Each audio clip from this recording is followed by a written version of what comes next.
ay i-encourage ko po kayo, hinihimok na habang binabasa natin ay unawain natin, paganahin natin yung ating analytical mind, i-analyze natin at yung ating observation doon sa mga talata na ating babasahin. Dalawa lang naman po ito doon sa mga words at mga pangungusap. Unahin natin yung Matthew 22, 36 to 37. Teacher, which is the great commandment in the law? Jesus said to him, you shall love the Lord your God with all your heart, with all your soul, and with all your mind. Sa Luke chapter 17,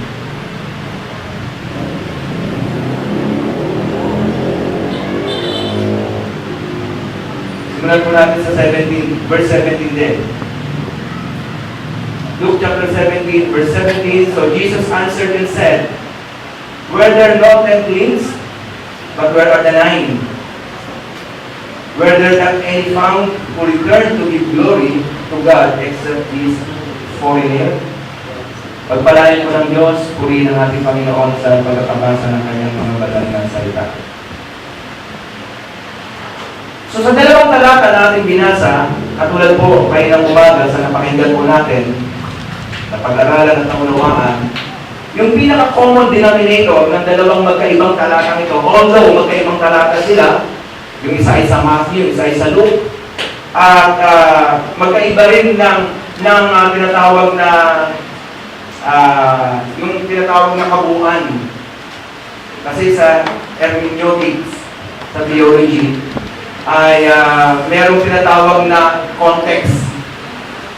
So magkaiba sila ng context, pero sabi ko nga, bagamat magkaibang talata, magkaibang chapter sila, at magkaiba yung context nila, meron pong pagkakahawig, pagkakahintulad. Kumbaga, yung dalawang magkaibang talatang ito ay nagsasalubong. At tinawag ko po ngayong gabi, maging kayo ng umaga, yung bagay na yun, ang common denominator. Pag sinabi kasi common denominator, yung pagkakahawig, pagkakapareho, o pagkakatulad. So yung common denominator ng dalawang magkaibang talatang ito ay yung tinatawag na mensahe ng Diyos na ang nais ng Panginoon ay yung pangkalahatan, yung kabuuan. Kaya nga, yung emphasis doon sa Matthew 22, love your God with all, buong, all your heart, all your mind, and all your soul. Buong kaluluwa, buong puso, buong pag-iisip. Doon sa Luke chapter 17, ang pinagaling ng Panginoon ay 10. Hinahanap ng Panginoon kung 10 ang aking pinagaling, 10 ang aking inaasahan na babalik para magpasalamat. Kaya lang ang problema, isa lang. Kumbaga, lahat ng pinagaling, kung ito man ay 10, 11, o 15, yung kabuuan ng gusto ng Panginoon, ang hinahanap niya na bumalik at magpasalamat. Kaya nga tinawag ko po ang paksang natin kayo ng umaga na ating itutuloy ngayong gabi sa paksang God wants the whole or the total of our life. God wants the whole or the total of our life. Nais po ng Diyos, gusto ng ating Panginoon yung kabuuan ng ating buhay, yung kabuuan ng ating pagkatao. Hindi po 75%, hindi po 90%, at hindi rin po 99.9% nagtira pa ng isa. Kundi, pag sinabing kabuuan o whole or total, ibig kong sabihin nun ay 100%. Binanggit ko rin kanina yung mga synonyms ng whole, total, full, entire, absolute, complete. Yun po ang nais o gusto ng Panginoon. At yun nga, nilalagay po natin yung 4 na pangunahing dahilan kung bakit. Why God wants the whole or the total of our life. Number 1, because He deserves it.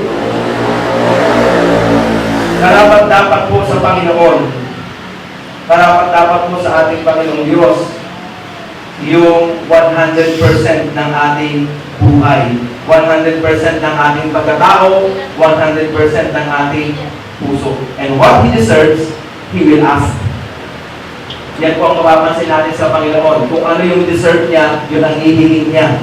Yun ang gusto niyang kunin. Yun ang gusto niyang ibigay natin. Yun ang gusto ng Panginoon mapa sa Kanya. What He deserves, He will ask. Katulad po sa ating teksto, binanggit ko nga po kanina, na kung iibigin mo lang din naman ang Panginoon, buong puso na. Kung iibigin mo rin lang naman ang Panginoon, buong pag-iisip na. Kung iibigin mo rin lang naman ang Panginoon, buong kaluluwa na. At kung 10 ang kanyang pinagaling, 10 ang kanyang pinagpala, 10 ang kanyang ginawa ng kabutihan, 10 ang kanyang tinulungan, expected ng Panginoon, yung 10 din mismo na yun. Walang labis, walang kulang. So yun po, God wants the whole or the total of our life. Number 1, He deserves it. He really deserves it. Maging sa Genesis chapter 22, verse 1 to 2, nang subukin ng Panginoon sa Abraham, ang hiningi niya ay yung kaisa-isa niyang anak kasi alam ng Panginoon, ang lahat sa pagkakataong yun, sa panahon na yun, ang lahat sa buhay ni Abraham ay kanyang anak. Kaya sabi ng Panginoon, gusto kong kunin sa iyo o hingin sa iyo, bilang pagsubok lang naman, ihandog mo sa akin, ibigay mo sa akin yung lahat, ang lahat ng sa iyo. O yung pinakalahat sa iyo, walang iba kundi ang kanyang buklong na anak. Remember mga kapatid, sa pagkakataong yun, si Abraham ay mayaman na. Napakarami niyang mga hayupan, bakahan, tubahan, ano pa, yung mga hayop na inaalagaan niya, ang dami po niya. So pwedeng hingin ng Panginoon, bigyan mo ako ng 100 tuwa, 100 baka. Kayang-kayang ibigay ni Abraham. Kaya lang, bakit yung iisang anak niya ang hiningi? Bilang pagsubok sa kanya. Kasi yun ang pinakalahat sa kanya. Because God wants the whole or the total of our life. Because He deserves it. Maging sa Proverbs 23:26, sabi niya, anak ko, ibigay mo sa akin ang iyong puso. Kasi po, yung puso natin ang kabuuan ng ating pagkatao. Amen. Maging sa Matthew, binigyan din niya ni Jesus na sabi niya, lahat ng bagay ay nagmumula saan? Sa puso ng tao. Pangalawa, so that it will not be hard for us. God wants the whole or the total of our life. Number 2, ito'y para rin naman sa atin, so that it will not be hard for us to serve Him, to do things for Him, and to give Him what He wants and what He deserves. So, ibig sabihin, para huwag na po tayong mahirapang paglingkuran ng Diyos o maglingkod sa Kanya, para huwag na po tayong masyadong mahirapang gawin ang mga bagay para sa Panginoon o gumawa ng mga bagay-bagay para sa Diyos, para huwag na po tayong mahirapang ibigay sa Panginoon yung Kanyang hinihingi at kung ano yung deserving na mapa sa Kanya, ibigay po natin ang ating buong buhay sa Panginoon, yung ating buong puso, yung ating buong pagkatao, 100%. Pag nagawa po natin yun, alam na alam ito ng Panginoon, na hindi tayo magiging mahirap sa atin, hindi na po tayo mahihirapan na paglingkuran ng Diyos, gumawa sa Panginoon, gumawa para sa Diyos, at ibigay sa Diyos kung ano yung nararapat sa Kanya. Amen. Ibigay sa Diyos yung Kanyang hinihingi. At yun nga, natalakay natin kanina, yung nabanggit niya ni Sister Pe, yung 3 T, our triple T, or 3 T's. Ano ba yung programa yung tulpo? 3 T na tayo, no? Hindi ko po kinopya yun. Talagang pinag-isipan ko po ito. Sa kanya, 3 T. T3. Sa akin naman, 3 T's. Una yung letter T ay time. So, inihingi po ng Panginoon niya sa atin. Alam niyo po ba, itong pagkakataon na ito, oras po ito, panahon po ito. Amen. At kung hindi natin kayang ibigay ang panahon ito, wala po tayo dito. Pero salamat sa Panginoon, nagawa natin ibigay ang oras na ito para sa Panginoon kung bakit nandito tayo. Amen. Pakisabi siya kapatid, keep it up. Keep it up. Ipagpatuloy po natin. At deserving naman po ng Panginoon yung ating panahon ng oras. Kasi siya ang author, siya ang may hawak ng ating panahon, siya ang may hawak ng ating oras. Amen. Naalala ko po sa Book of Joshua, nung nakikipagdigma si Joshua at ang bansang Israel, ang bayan ng Diyos, sa napakaraming mga kalaban, tinulungan po sila ng Panginoon sa digmaang yaon, at nung sila pinagkatagumpay na, kaya lang, kulang na ng panahon, lulubog na ang araw. Alam niyo po ang sabi ni Joshua sa Panginoon, Lord, hayaan mong mag-extend ang araw para matapos namin yung digmaang ito. Kasi nagtatagumpay na sila eh. Ang ginawa niya, sabi sa araw, tumigil ka lang. Huwag kang, ibig sabihin, kumbaga sa ano, stand still. At pakikita po natin mga kapatid, hindi nga lumubog ang araw hanggat hindi tapos ang digmaan. Kasi hawak ng Diyos ang panahon. Hawak ng Diyos ang oras. Kaya nga, papaalala ko po, huwag na po natin idahilan yung tinatawag na wala akong time. Amen. Amen. Kasi meron kung magagawa natin ang paraan. Amen.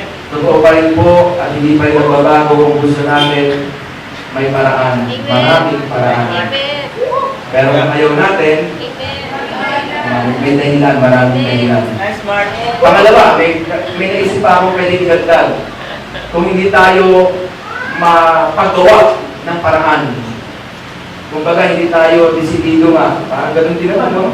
Yung hindi ka, yung madali kang sumuko, ay, yun nga, maraming dahilan, magkakaroon ng dahilan. Hallelujah. Pangalawang T, tithe or tithes. Ito po yung hinihingi ng Panginoon, malinaw po yan. At kalooban po ito ng Diyos. Amen. Merong isang batang nagtanong sa akin, natuwa ako sa kanyang tanong at maging sa kanyang sagot. Ang panalangin ko nga alam, nawa hanggang paglaki ay maging madala niya yun, yung ganong kaisipan at puso. Sabi sa akin, pag halimbawa pang meron akong 10 pesos, pagkano ibibigay ko sa Panginoon? Sabi ko, piso. Ay, ang liit naman. Ang liit naman sa Panginoon, parang gusto kong dagdagan. Eh kung halimbawa meron ako 100, pagkano ibibigay ko sa Panginoon? Sabi ko, 10 pesos. Ang liit pa rin eh. Pwede ko bang dagdagan? Sabi ko, yung 10% kasi yun, ikaw po ng 110 pesos. Kung gusto mong dagdagan, pwede rin. Pero ang tawag doon ay love offering. At sabi niya, gusto kong dagdagan kasi kawawa naman si Lord, nandito sa kanya. Ang nagtanong po sa akin to ay 8 years old na bata. Yun nga, ang panalangin ko, nawa hanggang paglaki ay yun ang maging kaisipan at puso niya. Kaya mga kapatid sa Panginoon, yung tithe or tithes ay hindi magiging mahirap na ibigay sa atin kung 100% ng ating puso, kung 100% ng ating buhay ay naibigay na natin o naisubok na natin sa Panginoon. That's why God wants the whole or the total of our life. Yung kompleto, yung buo na buhay natin o pagkatao. Hindi lamang deserving siya doon, kundi para rin naman sa atin hindi tayo mahirapan maging sa gawain ng pagkakaloob o pagbibigay. Sabi rin po mismo ng Biblia, mahalaga ang katawan kaysa ano? Mahalaga ang buhay kaysa pagkain. Mahalaga ang katawan kaysa pananamit. Although, titimbangin natin, lahat yan ay mahalaga. But, kumbaga, in the issue, in the matter of comparison, quote-unquote, sa Bible, kumbaga sa usapin ng pagkukumpara, ano na mas mahalaga? Yung damit o yung katawan? Of course, katawan. Ano mas mahalaga? Yung pagkain o yung buhay? Of course, buhay. Pero, uulitin ko mga kapatid, kung babalansin natin, pare-parehong mahalaga. Pero sa usapin ng pagkukumpara, mas mahalaga ang buhay, mas mahalaga ang katawan. Naalala ko yung isang kwento, yung kung kwento ito, o quotation, sabi ng isang bata, ako ay naiyak nang wala akong bagong sapatos. Lalo na pagpasokan. Lalo na pag yung mga anak natin, medyo may isip-isip na gustong magpabili ng sapatos at kung pasukan gusto nila may bagong sapatos. Sabi ng bata, ako'y naiyak nang ako'y walang sapatos o bagong sapatos. Pero nung nakita ko yung aking kapwa bata na walang paa, nagpasalamat ako sa Panginoon. Kasi sapatos lang ako wala, pero siya, mismong susuotan ng sapatos ay wala. Amen. Hallelujah. Mga kamarid, pangatlo, yung tinatawag na talents o mga talento natin. Hindi na po mahirap ibigay ang talento natin sa Panginoon. Yamang lalong-lalo na tayo na mga Pilipinong Kristiyano ay mga talentado. Pakisabi sa iyong kagabi, alam ko, talentado ka rin. Huwag yung gawin ha? Talentado, hindi sabihin maraming mga talents. Actually, mga kapatid, yan bumili ang mga taga-ibang bansa sa mga Pilipino. Dahil yung mga katapon sa kanila, napapagana pa natin. Marami ng kwentong ganyan, marami nang nagpatunay niyan. Amen. Maging sa kalokohan, sumikat ang mga Pinoy. Sa computer, ang naglagay ng love bug virus. Pilipino lang pala yun, naapektuhan ng buong mundo dahil Pilipino lang. At alam din natin, mga kapatid sa Panginoon, na 60% to 70%, 60 to 65% ng mga tauhan ni Bill Gates ay mga Pilipino, mga Pinoy. Now, balik po tayo sa talents o mga talent po natin.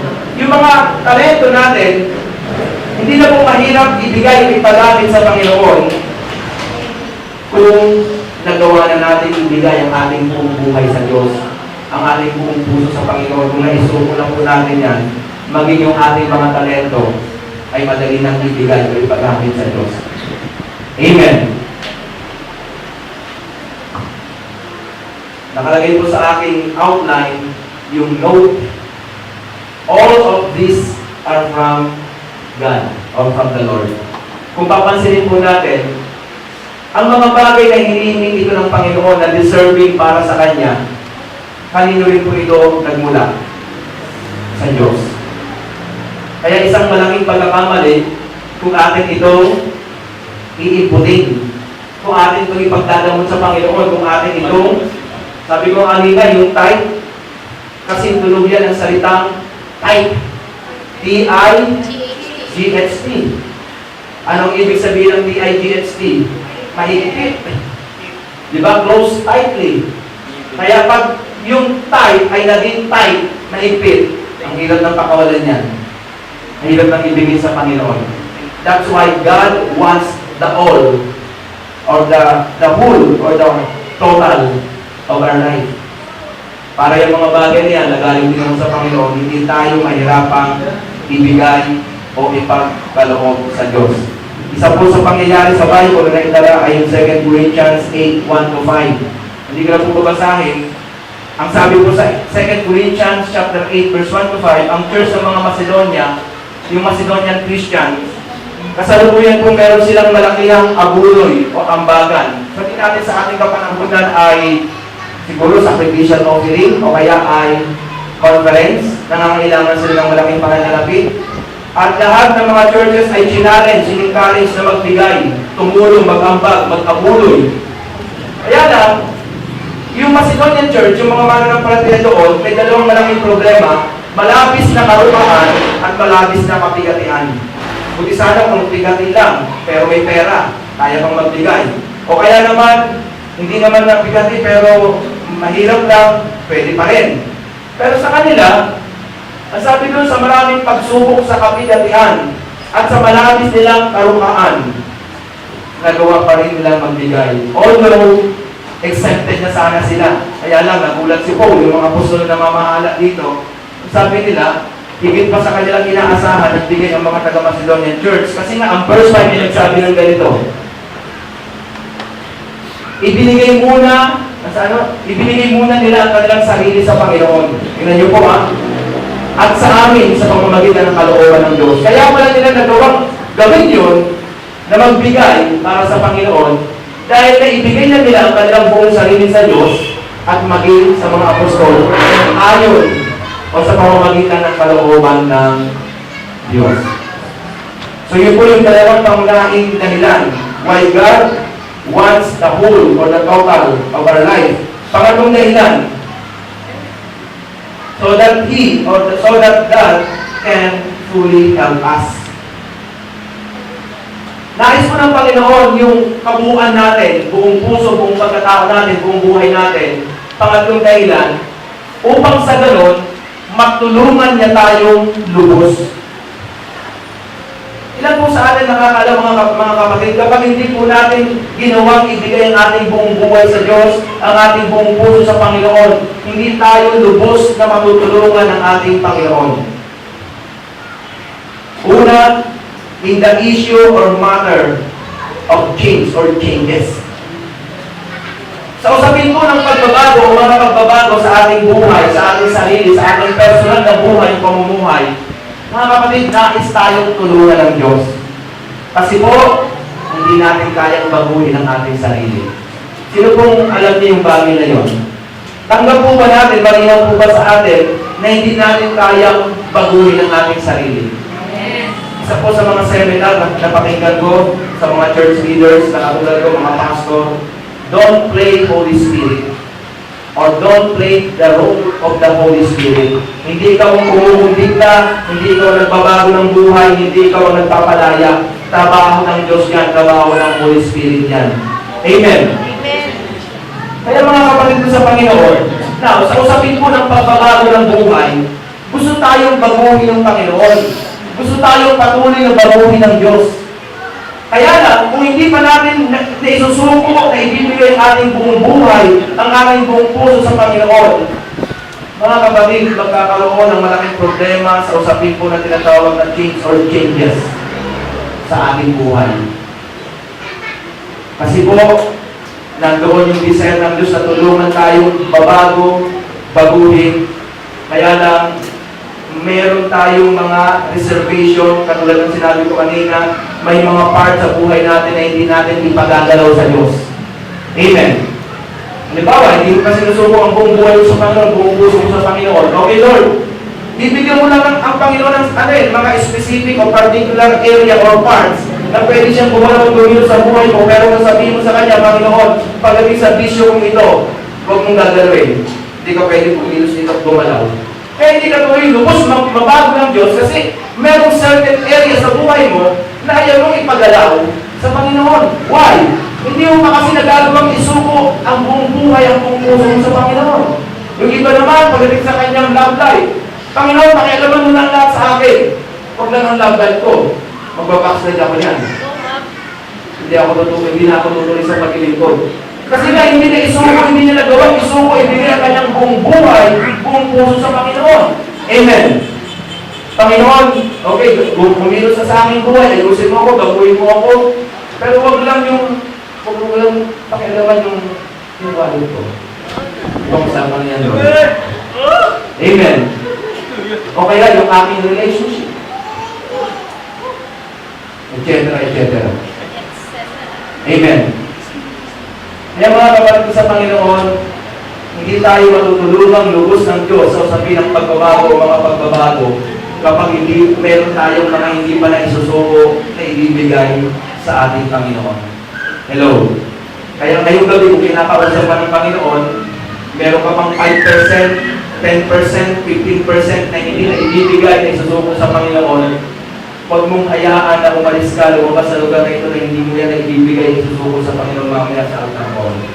Napakasarap kong manalangin, Lord, ang aking buhay ay sa iyo, ang aking pong puso ay sa iyo, isinusuko ko lahat sa iyo, ibinibigay ko lahat sa iyo, malaya ang gumalaw at kumilos sa buong kabuuan ng aking buhay. Ayusin mo po ako, baguhin mo po ako, malayain mo po ako. Ikaw na po ang bahala sa akin. Napakasarap kong ganun yung panalangin natin. Amen. Naalala ko tuloy yung Galatians chapter 2 verse 20. Ito po isang larawan ng isang tao nang siya po'y maging Kristiyano all out. Kumbaga lahat ay kanyang naibigay sa Panginoon. Sabi niya, ang pangalan niya ay Paul o si Apostol Paul. I have been crucified with Christ. It is no longer I who live, but Christ lives in me. And the life which I now live in the flesh, I live by faith in the Son of God, who loved me and gave Himself for me. Kaya sabi ni Paul, ang buhay na kinabubuhay mo ngayon, di na sa akin eh. Kasi naibigay ko na, isuko ko na yan sa Panginoon. Amen.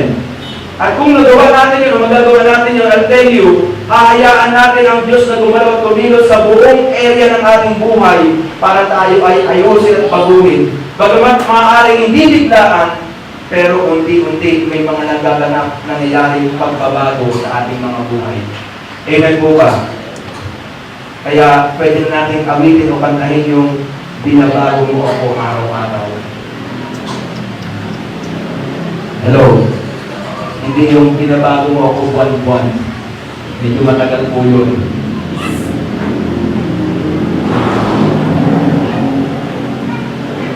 So that God can truly help us. Number 2, in the problem or struggles. Sa mga magulang, alam niyo po ang isang bagay na hindi natin minsan matulong-tulungan ng ating mga anak kapag meron silang mga tinatawag na reservation. May mga hindi sila sinasabi, may mga bagay na itinatago sila. So, kahit hindi nga sa magulang, kahit sa sinumang tao, na kung hindi mo lubos matulungan ng isang tao, kasi may mga bagay siya. Pero kapag ang isang tao ay open up, talagang bukas, madali na lang na siya ay matulungan natin. Ganoon din naman sa ating Panginoon. Gusto tayong tulungan ng Diyos sa ating mga problema. Amen. Gusto tayong tulungan ng Panginoon sa mga struggle natin. Ang problema naman sa atin, yung mga problema at struggle na yun, ayaw naman natin ibigay sa Kanya, ipagkatiwala sa Kanya, sa Kanyang mga kamay, pilit nating dinadala, at kung minsan, itinatago pa. Hallelujah. Kaya kapag tinatanong, kumusta kapatid? Mabuti, okay lang. Yun pala, huling simba niya na yun.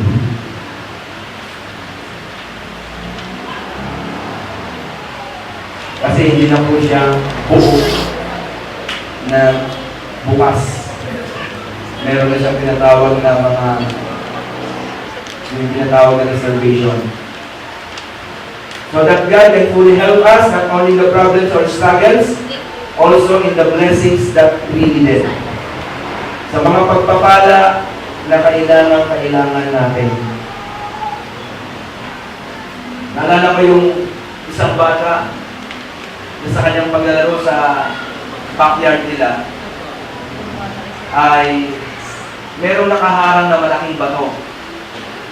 At sa kanyang paglalaro, nakaka-istorbo yung malaking bato. Gusto niyang itulak sa tabi.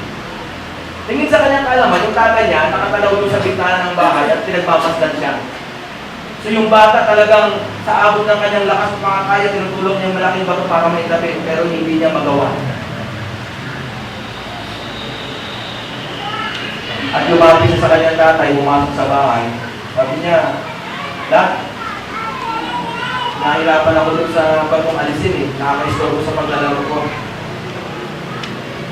Sabi niya, "Sinubukan mo na bang tabi?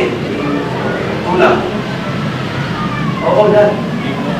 At sabi niya pa sa bata, sabi ng ama, "Dapat ginawa mo yung kung makakaya." Ay, hindi. Ginawa ko lahat. Sabi ng dad niya, "No, hindi pa lahat." Nagulat yung bata, napasal siya. Ay talagang handairin na siya sa katutulak. Sabi ng tatay niya, "Hindi mo ako pinuntahan na nilapitan para itulak yung bato." Kasama pala sa paggawa ng kung makakaya yung pagtitiwala sa kanyang tatay. Totoo rin po yun sa ating Panginoong Diyos. Minsan sa mga problema at struggle natin, tayo yung talaga nagpipilit, nakalimutan natin gawin yung ating kung makakaya na kasama nga yung pagtitiwala sa Panginoon. How about tahimik muna, kumbaga, di ba yung kanta nga, yung sinasabi ng kanta, yung still, in quietness and trust. Kaya ang ganda po ng message ng awit na yun lalo na pag nag-struggle ka, awitin mo yung awit ng still, tapos namin yung message, di ba? Yung sabi doon, "Find rest my soul in quietness and trust, and I will be still." Pag sinabing still, talagang, how about mag-still muna tayo, tapos mag-pray, humingi ng tulong sa Panginoon, at ipagkatiwala natin sa Panginoon na yung mga struggle natin ay ayusin ng Diyos. At yung mga pagpapalang kailangan natin ay ibigay ng ating Panginoon. Naniniwala mo ba tayo na pinakinggan tayo ng Diyos? Kailangan mo lang sincere kausapin ng Panginoon. At tutugunin niya yung ating pangangailangan. Yung tinatawag na heart-to-heart talk with God. At sabihin mo lahat sa Panginoon, Lord, ito yung aking sitwasyon. Alam niyo po ba, may mga pagkakataon na ang Diyos ay naghihintay. Ang nire-require sa atin ng Panginoon ay opportunity para maipakita niya yung kaya niyang gawin. At alam niyo po ba, doon sa mga difficulties and hardship ng ating buhay, opportunity lang sa Panginoon para maipakita niya na meron siyang magagawa sa buhay mo. Amen. Kaya, yun yung oportunidad na kapag may mga hardship o difficulties tayo, sabihin natin, Lord, ito po yung pagkakataon mo para maipakita ulit sa akin, maipadama, maiparanas ulit sa akin yung pwede mong gawin at yung kaya mong gawin sa sitwasyon kong ito, sa circumstances kong ito. Amen. So that He can fully help us, so that God can fully help us in the issue or matter of change or changes, in the problem or struggles, and in the blessings that we needed. Pang-apat at panghuli ngayong gabi, so that we can serve Him with gladness. God wants the whole or the total of our life so that we can serve Him with gladness. Para mapaglingkuran po natin siya ng may kagalakan. Bagamat may mga pagkakataon na sa paglilingkod at pagsunod natin sa Panginoon, sa pamumuhay pananampalataya, sa pamumuhay Kristyano ay may kalungkutan o may mga kalungkutan. Pero ang suma total, mga kapatid, nais ng Diyos na tayo po'y maging mga masasaya. Naglilingkod na may kagalakan, naglilingkod na may kasiyahan. Sa Old Testament, mababasa po natin ang ganito sa aklat po ng mga awit. 100 verse 103. Bago natin basahin ang New Testament. Psalms 100 verse 103.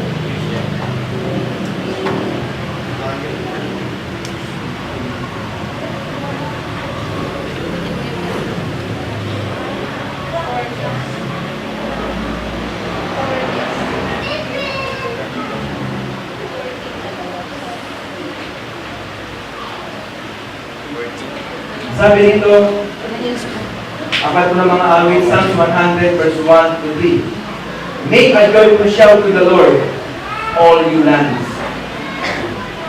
Serve the Lord with gladness, come before His presence with singing. Know that the Lord He is God, it is He who has made us, and not we ourselves, we are His people and the sheep of His pasture. Yung dalawang unang talata, make a joyful shout to the Lord. Alam niyo po, kung medyo nagkaroon sana ng pag-uungkap sa Bible, sa Biblia, kung naitanong sana, bakit kasi ang way ng pagpupuri ninyo ay maingay? Isa po ito sa verse na gusto kong ipabasa sa kanila. Make a joyful sound. Make a joyful shout to the Lord. Talagang gusto ng Panginoon na magkaingay kayo na may pagpupuri, may magkaingay kayo na may paggalakan. Ilang dahilan kung bakit tayo maingay. Amen. At sabi noon, serve the Lord with gladness. Come before His presence with singing. So nais ko ng Panginoon na tayo ay nagagalak, may kagalakan, na naglilingkod at sumusunod sa ating Panginoon. Although, hindi maiwasan na paminsan-minsan, nalulungkot tayo, may natungkutan dahil sa mga bagay na pinagdaraanan natin. Pakitingin nga yung katabi mo, ang itsurang may pinagdaraanan. Madali naman mahalata yan eh.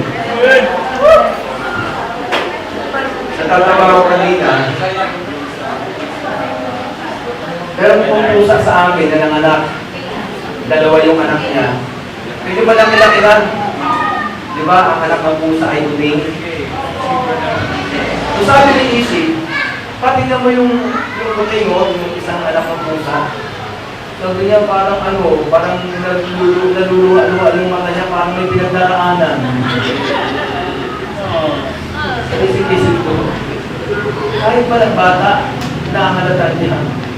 kung ang isang bagay, ang isang tao, bayo ay pinagdaraanan. Gusto ko nga lang talawin eh. Tingin mo, ang pinagdaraanan na. Hallelujah. Kaya nga, may mga bagay, may mga sandali, may mga pagkakataon, mga kapatid, na nalulungkot tayo, may kalungkutan, pero all in all, ang gusto ng Panginoon na naglilito tayo masaya. Nagbibilis tayo ng masaya. Amen. Lumadalo tayo ng masaya. Nagbibigay tayo ng masaya. Sa pagbibigay ay merong ngiti. Hindi yung pilit na pilit. Ano po ang sabi ng Philippians 4:4? Rejoice in the Lord always. I'll say it again. Rejoice. Mga galak kayong lagi sa Panginoon, uulitin ko. Mga galak kayo.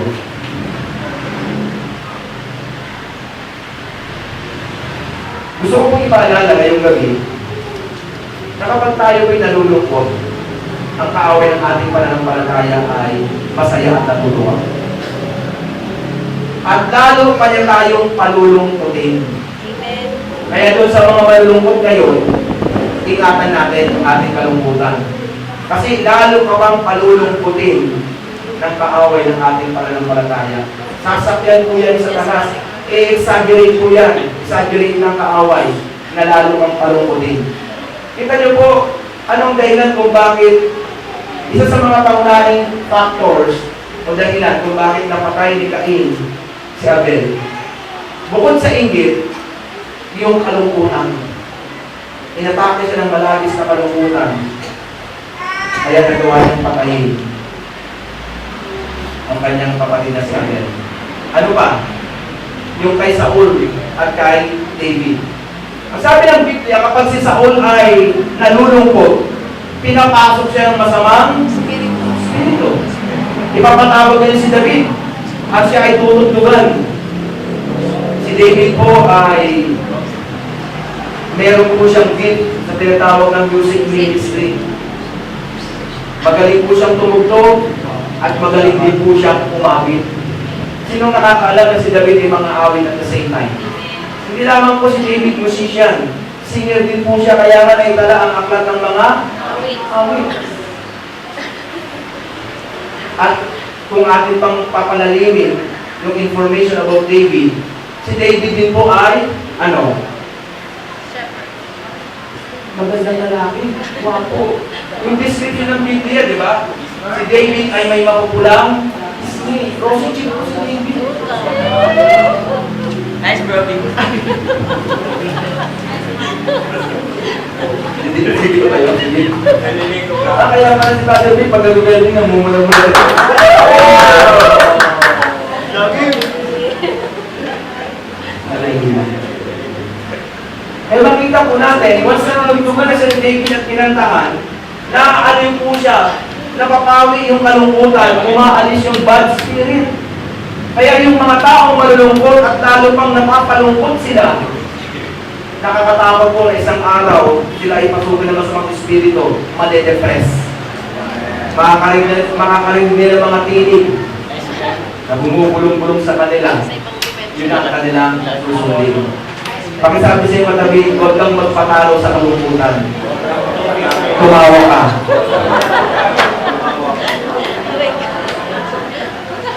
Nice, man.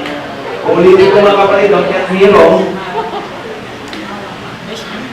Normal po na nalulungkot tayo. May mga pagkakataon, may mga bagay na nagpapalungkot sa atin. Pero all in all, God wants us to be happy. God wants us to be joyful, especially in serving Him. 2 Corinthians chapter 9, so verse 7. Sabi doon, so let each one give as he purposes in his heart, not grudgingly or of necessity, for God loves a cheerful giver. Iniibig ng Diyos ang mga masasayang nagbibigay. Iniibig ng Diyos ang mga masasayang nagbubuhay sa Kanya. Iniibig ng Diyos ang mga masasayang nagmi-ministry sa Kanya. Iniibig ng Diyos ang mga masasayang naglilingkod sa Kanya. Nais ng Panginoon na tayo po ay magkaroon ng kagalakan. Kaya ngayong gabi mga kapatid sa Panginoon, ito po yung apat na pangunahing dahilan why God wants the whole or the total of our life. Ilikap po natin. Number one, we deserve Him. Number two, so that it will not be hard for us. Yung sa tatlong bagay, to serve Him, to do things for Him, and to give Him that He wants, what He wants, and what He deserves. At pangatlo, so that God can fully help us. Saan? Sa tatlong bagay din, in the issue or matter of change or changes. Pangalawa, in the problems or struggles.